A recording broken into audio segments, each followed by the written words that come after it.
Real quick, guys. So I'm on the road right now. I have been driving for about an hour.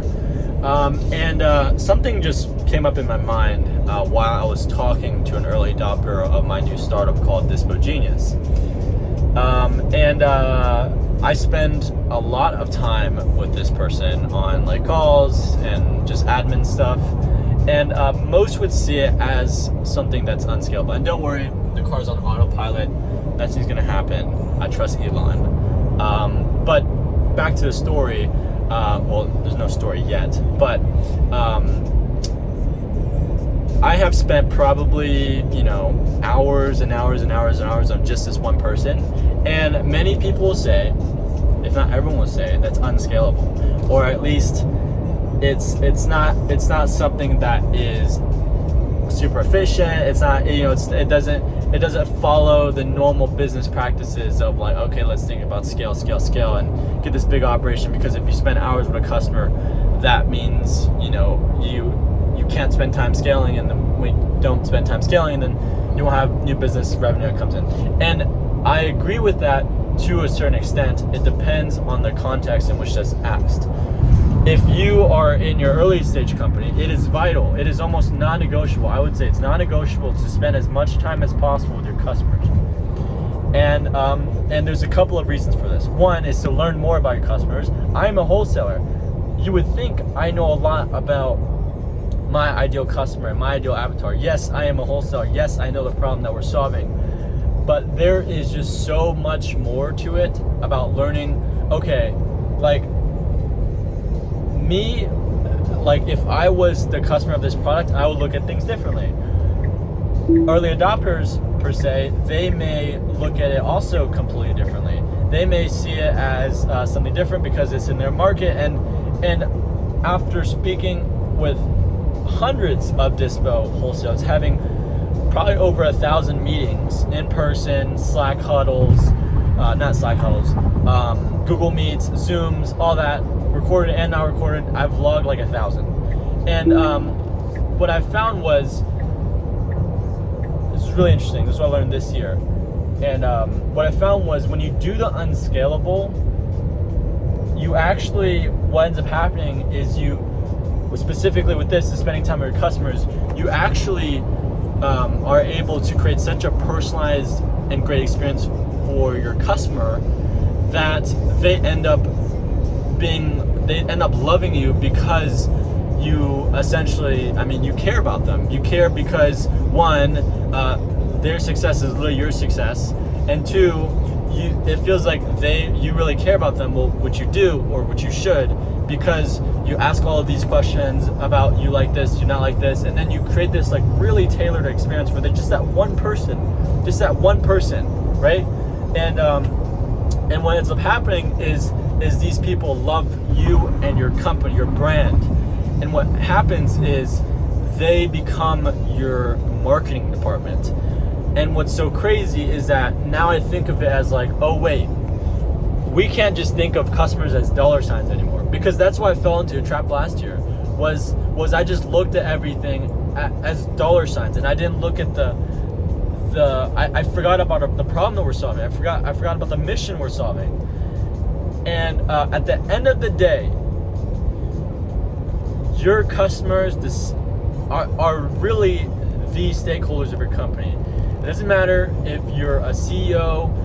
Honestly, there's nothing. If you're a small company, then like CEO title doesn't even really mean anything.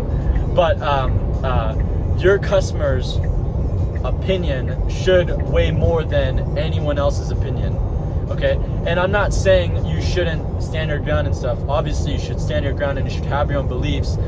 But your customers, at the end of the day, are the people that you're solving the problem for.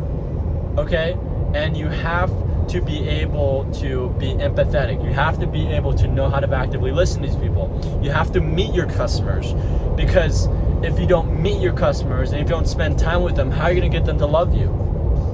There's only so many things you can do at a scale to get people to love you. To get people to truly love you, you have to spend time with them.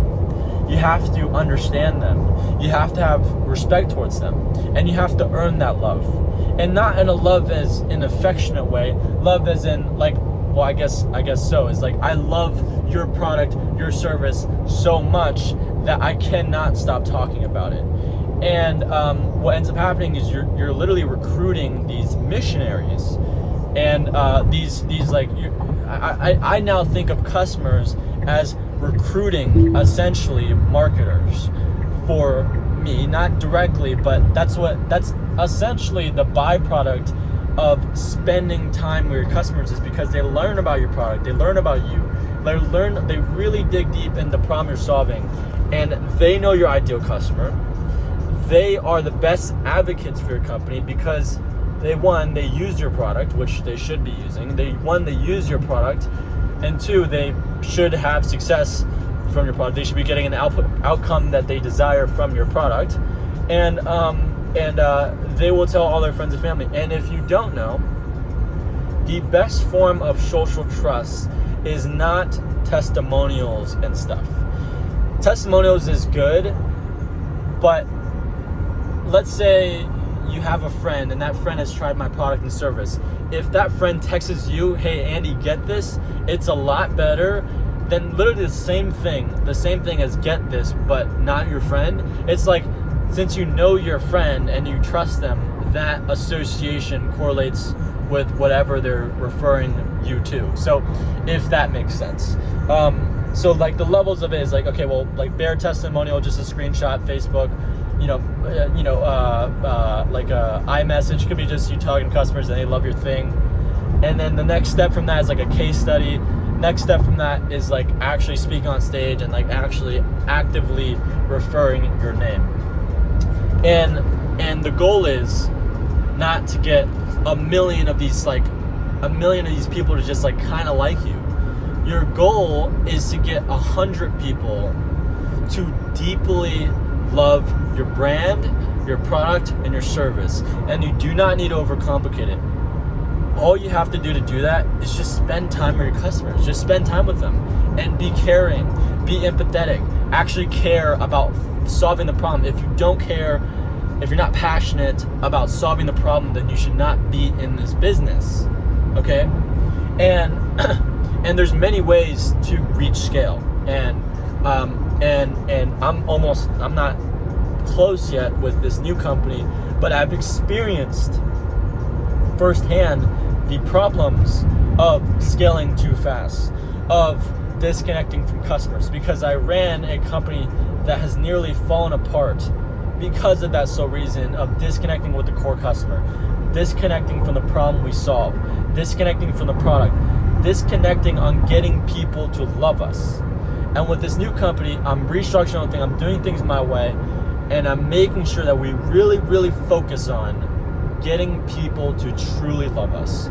And if you do that, the byproduct is you get all of these whistles that sing your name for you. So that's just what I had to say. It's better to have 100 people that deeply love you than a million people that just kind of like you, because kind of liking someone is not enough to recommend their product and service. It's almost a bad thing because they're just a neutral response. Like, it's almost a bad thing that they're just neutral. Like, that's not really going to help you to get a bunch of referrals and to grow even affiliate marketing. So and our main growth strategy is going to be affiliate marketing, and also I guess word of mouth. And I'm really being intentional with focusing in, like really, really honing in on making these 100 people to love them. It's like you spend time with these people, you come up with different problems, and you come up with solutions on the call, and the next day, that feature gets implemented. It's like, how many times do you go to Tim Cook, CEO of Apple, to ask for a feature about the iPhone, even though the iPhone, they don't need any feature requests really anymore. They're such a great product, right? It's a legendary product. How many times does your feature request even get considered? Now, obviously, there's going to be a point where it isn't possible to do this at scale, but maybe I can prove that wrong, and maybe we can do this at scale. But that being said, that's pretty much it. That's my rant. See you guys. Bye.